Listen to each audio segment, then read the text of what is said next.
যারা কবুতর পালেন সবাই সাবধান হয়ে যান, কারণ এখন হালকা পাতলা বৃষ্টি হচ্ছে। সেই বৃষ্টিতে আপনার কবুতর অসুস্থ হতে পারে। যেরকম অসুস্থ হবে, পাতলা পায়খানা হতে পারে বা ঠান্ডা লাগতে পারে, কবুতরের চোখে বন্ধ হয়ে যাইতে পারে। ঠান্ডার কারণে মূলত কিন্তু কবুতরের চোখ বন্ধ হয়ে যায়।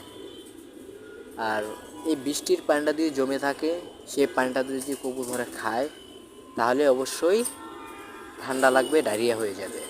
তার জন্য অবশ্যই সাবধান হয়ে থাকবেন, যাতে আপনি যেই জায়গায় কবুতর রাখেন সেই জায়গাটা যেন সবসময় পরিষ্কার থাকে, কোনো রকম পানি না জমে থাকে।